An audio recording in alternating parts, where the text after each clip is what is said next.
Hey everyone, and welcome back to the channel. I do these little introductions for you so that you can see that this channel is narrated to you by a human and not an AI. These videos do take hours to make, but I love doing them. So please, if you support the channel, leave a like, comment down below on where and what time you're listening to this at. And yeah, with that, let's get into tonight's story. That's what we called it. The Idiot Mile. We used to think it sounded cool, but the adults talked about it and hyped it up so much that we just got sick of the idea, and that's why we started calling it that. I grew up in a small village, secluded in the middle of nowhere, somewhere down the Mississippi, I think. Or was it Alabama? I'm not sure. It was definitely somewhere deep in the south, and despite the very small population, we were a diverse bunch, kids of all ethnicities. I don't remember going to another settlement in my youth, and don't remember the name of the village I grew up in. In fact, I can't remember a lot of things about it, but I remember the walk. It's hard to explain to someone what the walk really is. To most people, it might sound insane, maybe even cruel, but to us, it was just part of growing up. It's a rite of passage. The walk marks the day you stop being a boy and start being a man. It is like a line in the sand. Every boy who's old enough has to do it. It's expected. When you turn 13, you go on your walk. You get your time. You get your route. And you walk. It's not something we talked about really, growing up. My friends and I heard about it many, many times from our parents, and some of the older boys in the village. How great it would be for us. How we'd come back as young men. We'd always scoffed at it. Maybe it's something many people will relate to, but when we were younger, we didn't care much for the idea of growing up. Being a kid was enough. As we got closer to the point in time when it would be our turn, our dismissal turned into real anticipation. I guess we just unanimously decided that now. We were ready to be men. Anyway, the point I'm making is that when you're younger, you don't ask that many questions. You didn't even think about it much. You just knew when your time came, you would do it too. It's tradition, like everything else in the village. And traditions, well, traditions just are. When my turn arrived, it had been decided by the adults for the first time. All the 13-year-old boys in the village would go together. A group, a shared experience. Maybe it was supposed to be some sort of bonding exercise. Maybe they thought it would make the walk easier, but I don't think it worked out that way. In fact, I think it made it worse. The group was 5 in total. Like I said, it was a small village, and we were all good friends. We were the only boys in the village of the same general age bracket, so it did make sense. Myself, Sam, Robbie, Jonah, and Christopher. We set off the day after Jonah's birthday, since he was the last in the group to turn 13. And contrary to how we'd mocked the adults, constant reminders about the walk when we were younger, we were really excited. We were ready to grow up, to be men, to reach our potential, and be what we were destined to be. Despite my excitement, I was still nervous, but I didn't show it. That would be a bad start to becoming a man. My dad had warned me, but not in a way that scared me or anything. Just a quiet seriousness. It's only a walk, son. You'll be fine, he said, when I asked him how it went for him. It'll feel weird, maybe, but that's just the way things go. We stood there, together at dusk, at the corner of the only shop, where the edge of the village meets the country roads. The sun hung low in the sky, and there was a slight chill in the air that I didn't like. The whole place seemed oddly quiet, like everyone was holding their breath. The older boys, the ones who had already gone, were watching from the porches, their faces unreadable. Christopher's dad was the one who ushered us along our way. Time to get going, boys. Make the most of it. You're about to become new young men, he said with the passion in his voice. You have the start of the route. That's all you'll need. You'll come back when you're ready. He stepped aside, and we exchanged a last few words with our families before we got going. You all set? My dad asked with an encouraging smile. I nodded. I was sure I was. I looked down the road. It stretched out ahead of us.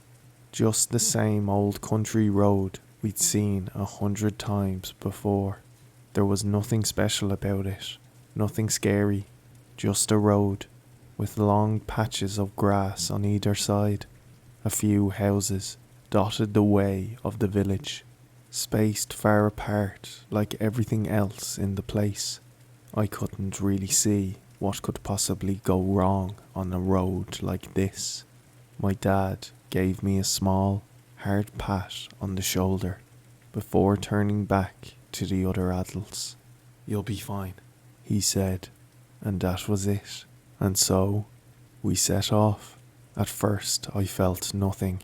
The road was as it always was. The houses, the fields stretching out beside me. Everything was familiar. It was just a walk, just like Dad had said. Sam and I were cracking jokes.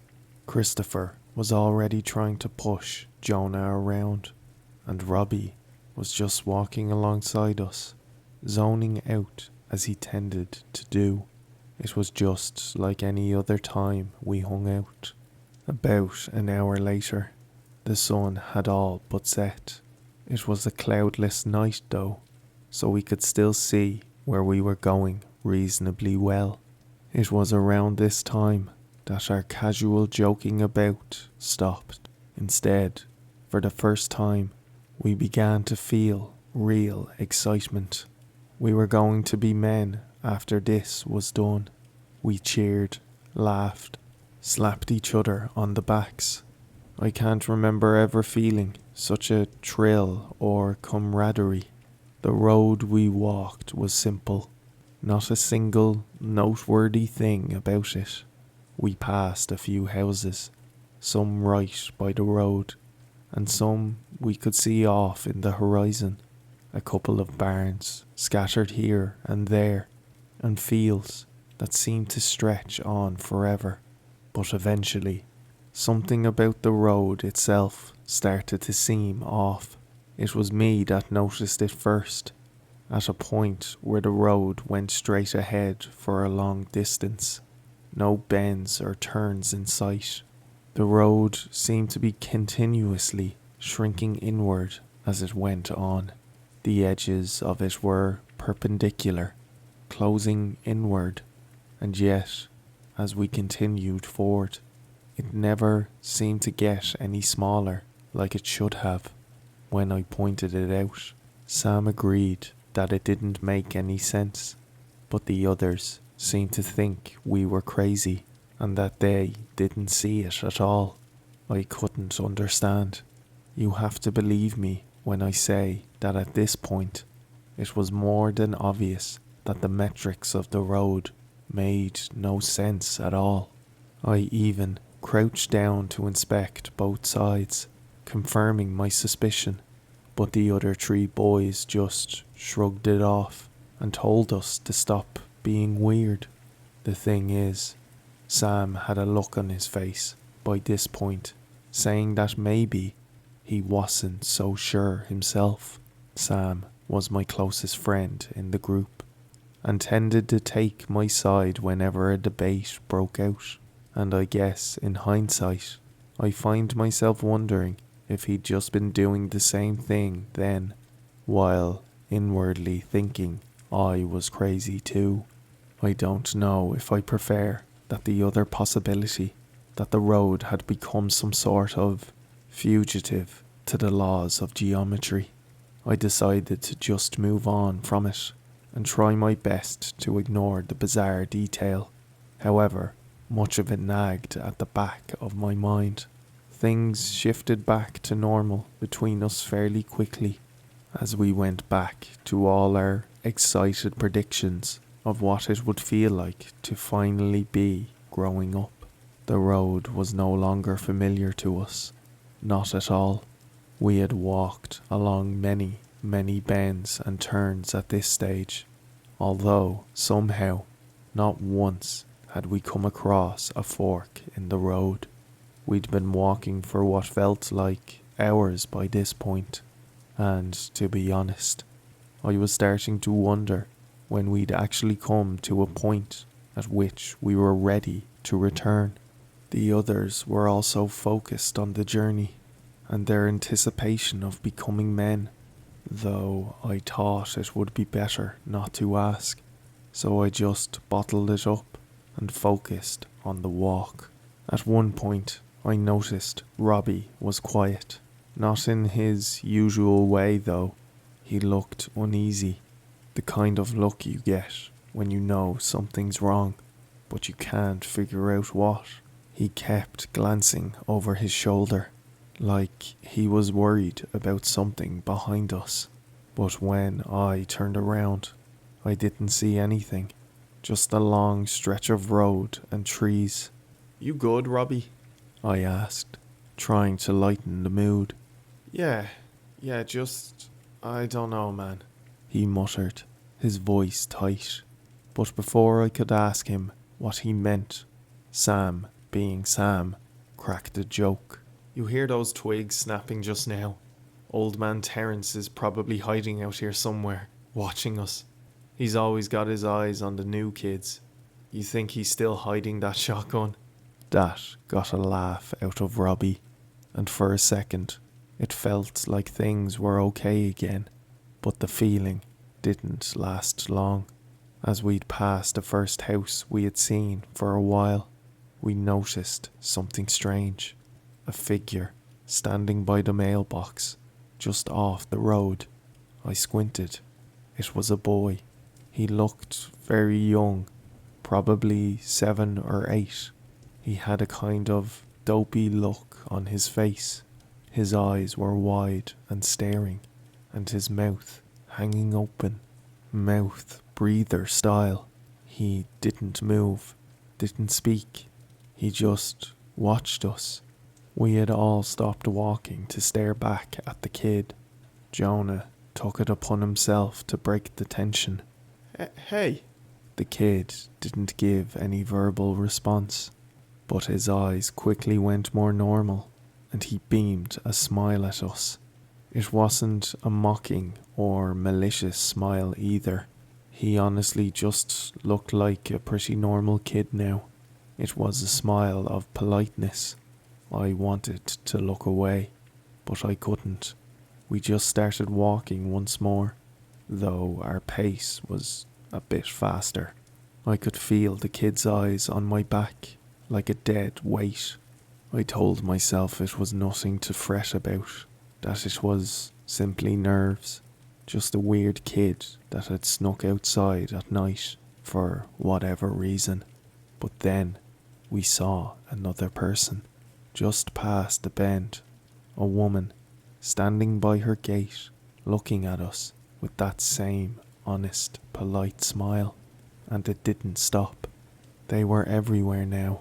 People, mostly old men, women, and a few boys, just standing in their front yards, watching, saying nothing. Why were there so many damn houses? We hadn't seen one before this for almost an hour. They didn't move. They didn't speak. They didn't blink. Just flashed us those compassionate smiles. And soon they weren't out in their porches. There were no more houses in sight after a while, but for a few minutes I could have sworn I could still see people staring down at us from the fields on both sides of the road, faces rising just above the hedges on the perimeter.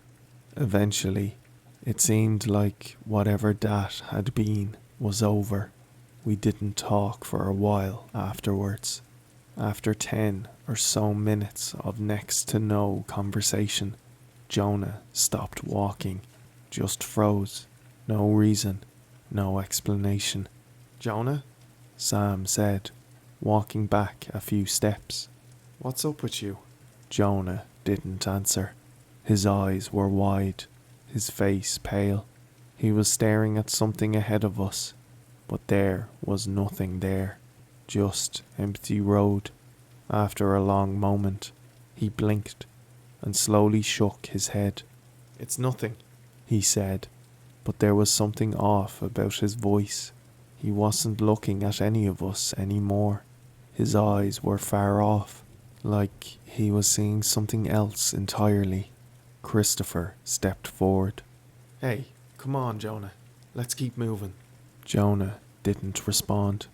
After that, we all seemingly realized in unison that suddenly there was something deeply wrong. I was overcome with the pressing feeling that I was in terrible danger. The air felt thick and heavy, like the kind that had been trapped in an old house for far too long, and it smelt and tasted like there was a heavy storm on the way. "Ozone. You guys feel that?" Robbie asked, his voice unsteady. I nodded, but I couldn't explain it. Something was changing. Something was shifting. We weren't just walking anymore. We were being watched, followed, toyed with. I was certain of it. More certain than I've ever been of something. I could feel eyes on the back of my neck, like someone or something was following us. But when I turned around, there was nothing there. We kept walking, but the silence between us deepened. Robbie's eyes never left the distance, and Christopher started muttering to himself, his words incoherent. Jonah kept looking back, his movements jerky, like he was trying to catch a glimpse of something just out of view. The further we went, the more I was sure I could hear some kind of whispering in the air, soft and quiet, but unmistakable, as though it was coming from the very ground beneath us. "You hear that?" I whispered. Sam shook his head. "It's just the wind. It's nothing." But I could see it in his eyes. He didn't believe it. None of us did. We walked on for what felt like days.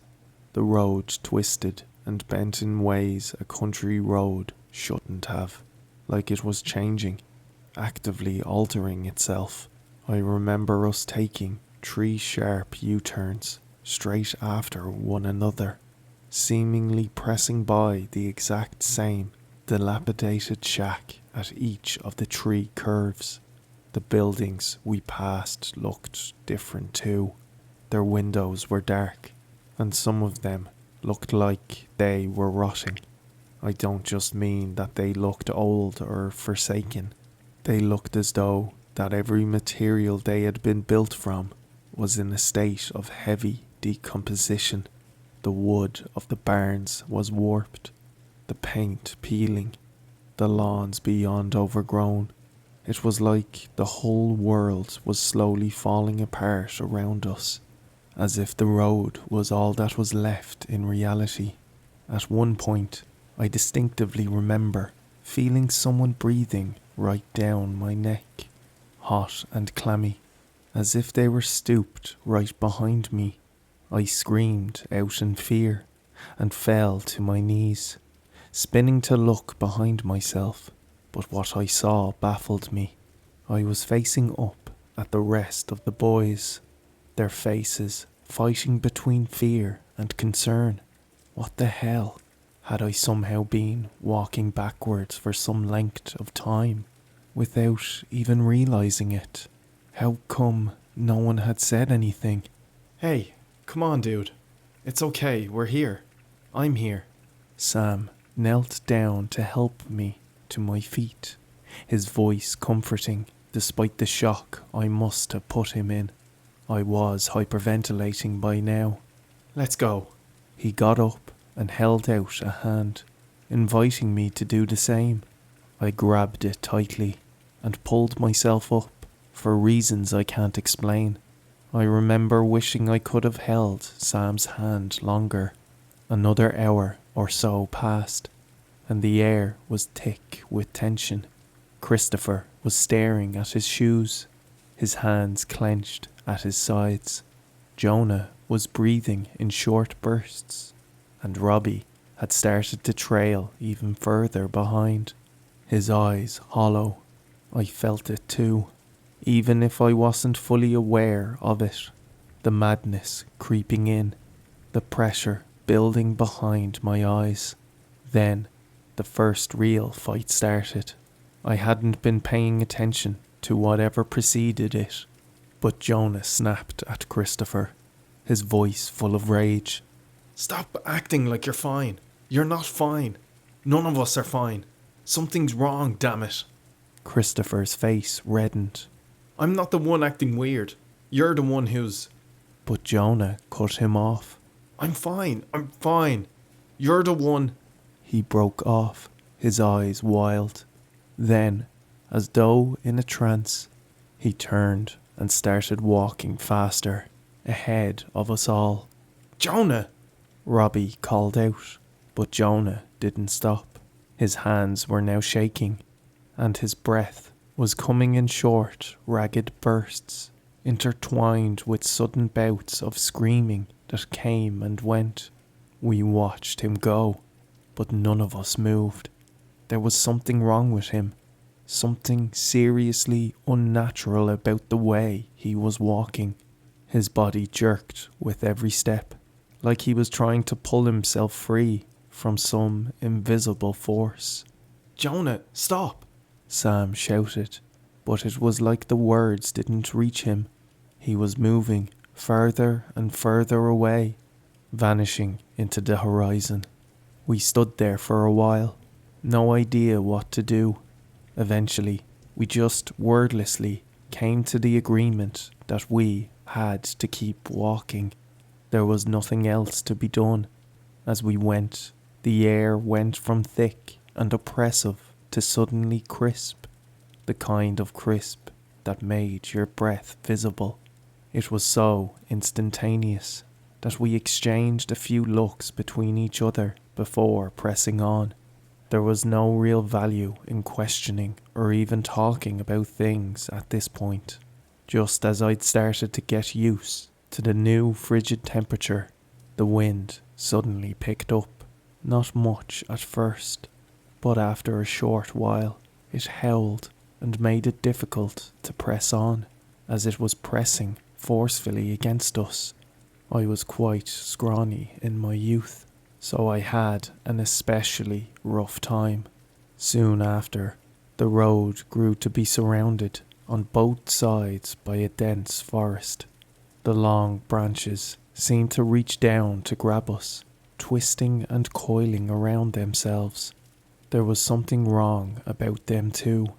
In spite of how long some of their branches and twigs grew outward, they didn't sway in the increasingly heavy wind, not even slightly.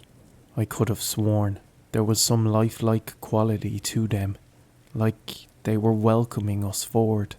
To what exactly, I didn't know. Then, the wind stopped, and the air felt thick and muggy again. It happened as suddenly as the first change. We exchanged another look of bewildered terror, and continued. The further we went in, the more the silence pressed against me. The world felt too quiet, too still.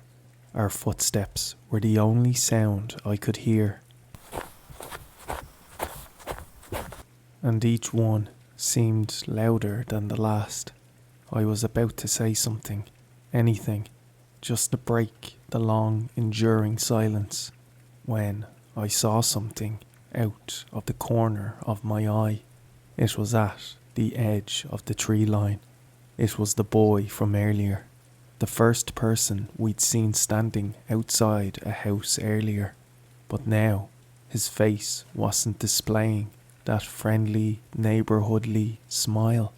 It was twisted into a look of pure, unadulterated hate. My breath caught up in my throat. It should have been funny.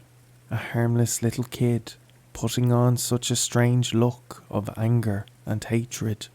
It wasn't funny at all. Again, I stumbled back and cried out of fear, shouting, jumbling nonsense, and pointing at the spot in the forest for the others to see the cause of my terror. My voice hitched, and I desperately scooted backwards to be closer to the group, eyes all but screwed shut, just as he'd done before. It was Sam that came to my aid. His hands slightly slapped my cheeks, trying to get me to pay attention to his voice, clearly panicked, but doing his best to soothe my horror. Snap out of it. There's nothing over there. Please, just calm down. You're gonna be fine. Nothing's there. Just relax, man. Jesus, breathe. Deep breaths. Dude, seriously, deep breaths. I stole a glance around Sam, back at the tree line. The boy was gone. I focused my attention back to Sam as he grabbed me under the armpits and hauled me upwards. He was breathing heavily too now. I stared at his face, and finally I eased back out of whatever panic attack I was experiencing. Instead, a feeling washed over me of deep appreciation for Sam, for my best friend.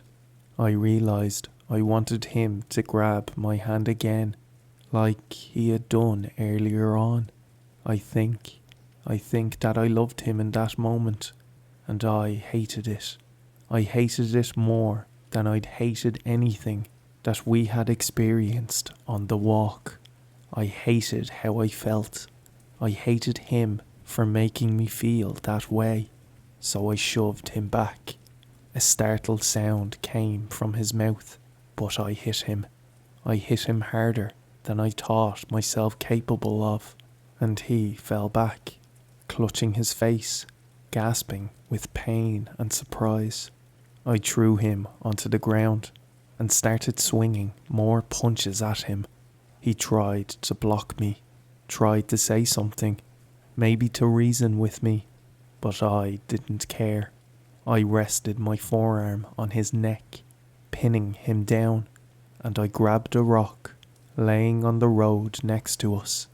I don't know why, but neither Robbie or Christopher said anything, or even made an attempt to break me away. They just watched. With a savage cry, the rock swung through the air, propelled by all rage boiling inside me, slamming into Sam's face with a sickening crack. Blood exploded from his nose and mouth, his whole body jerking from the blow. He gasped, struggled to breathe, but I raised the rock once more, swinging it downward with all the madness within my body. The impact shattered his cheekbone, the rock sinking into the soft flesh with a horrifying squelch. Sam tried to scream, but it came out as a gurgling rasp, blood spilling from his lips as his hand reached meekly towards me. But I was relentless. I hit him again and again, crashing the rock into his skull with a sickening rhythm, rendering his face into a grotesque, pulpy mess. He went almost entirely limp, fingers twitching before falling still. His face was practically unrecognizable, a twisted bloody mask of torn flesh and exposed bone. He laid there, gasping for air that would not come, choking on blood he could not spit. And then he died. I knelt over him, chest heaving, the rock falling from my hand, slick with blood. My breathing was ragged, as though I just ran a marathon. I hated him still, and I was satisfied with what I had done. I finally looked up. Robbie and Christopher were still doing nothing more than taking in the sight of what just occurred. After a few seconds, they just turned around and continued down the road. All I did was catch up with them, my anger cooling away, forgetting about the act I had just committed. And you know what? I realise now that I'd never given any thought to what I did.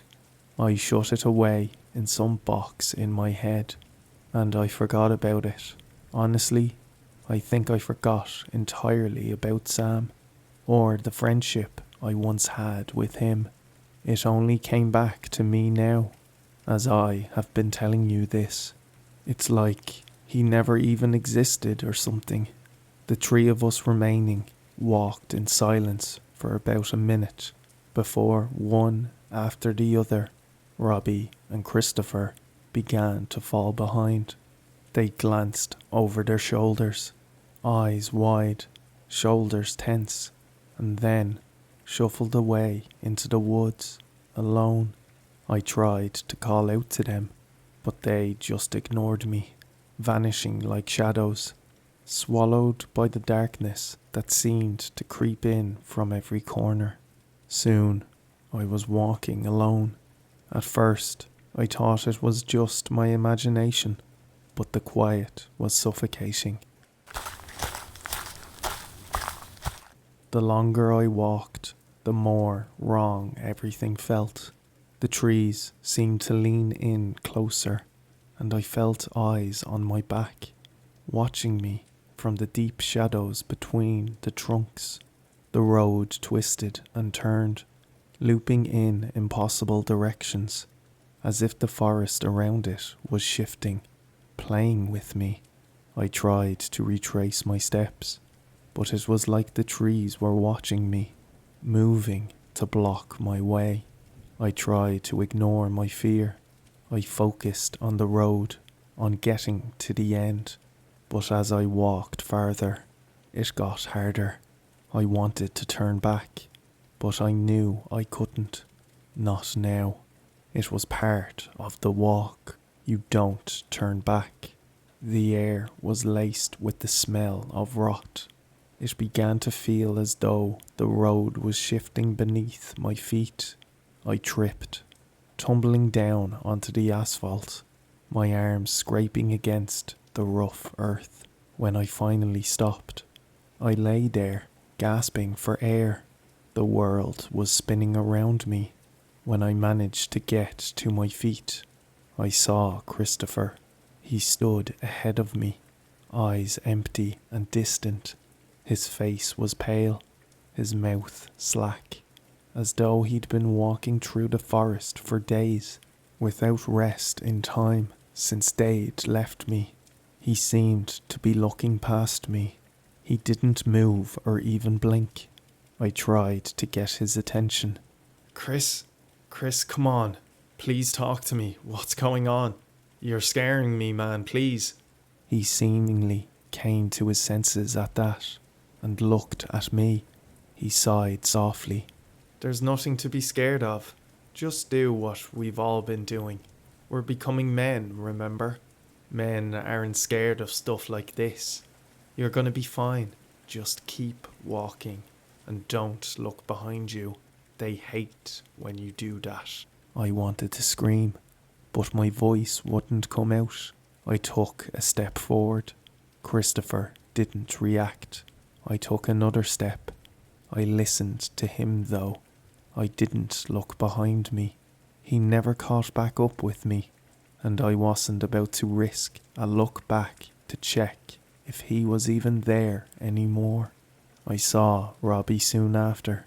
I saw the outline of his body coming from the opposite end of the road, walking towards me, and as soon as he was close enough that I could recognize him as Robbie, his face twisted into a look of primal fear.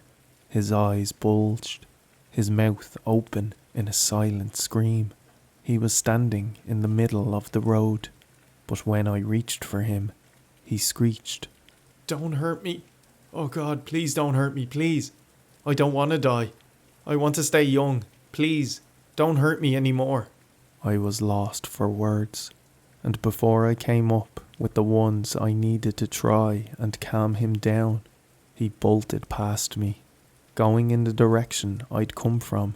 He screamed all the way. As a matter of fact, I don't know how far he even went, but I didn't stop hearing his intermittent screams for at least the next 10 minutes. They sounded full of pain. I stumbled forward, heart pounding. Sweat trickled down my forehead. My legs were shaking, but I couldn't stop walking. I realized that Sam was walking beside me. I didn't really react to that, just continued to walk alongside him. His face was the same disfigured canvas of ruined skin and bone. I could barely make out where the individual parts of a human skull resided on his. His face was the anatomical equivalent of a Jackson Pollock painting. He paused for a few minutes and turned to hold his hand out to me. I didn't take it. "I think I'm ready now. Bye. Bye." I responded. Then he turned forward again and walked away down a fork in the road, the first we'd ever encountered on the walk. I blinked and the fork was gone. Sam gone with it. The air felt thicker than ever before, so thick it was almost suffocating me. I steeled myself and continued down the road's remaining path. As I rounded the curve, I stared down the road at the figure waiting for me. It was me, a perfect double, like looking in a mirror. No expression, no movement, just stillness. My heart started hammering in my chest. I stopped in my tracks, unsure what to do. "You're almost there," he said, his voice flat, emotionless, but unmistakably mine. The words sent a chill down my spine, but before I could react, he spoke again, his voice a little louder, a little more urgent. "You're almost there. Almost you." I couldn't move. I couldn't speak. It was like something had taken a hold of me, frozen me in place. I wanted to run.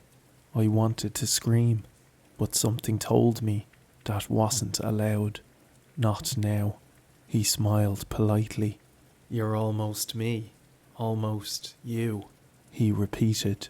"Just a little further, and you'll know." The road ahead of me began to blur. My thoughts spun, tangled, like I was in some kind of dream. I sprinted forward, desperate to finish the walk. I realized the people were still watching me, or had they been all along?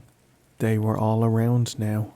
The figures from the house, from the mailboxes, standing just off the sides of the road, smiling kindly. They were waiting, and I realized then, with a sickening clarity, that I wasn't walking toward the end of the road.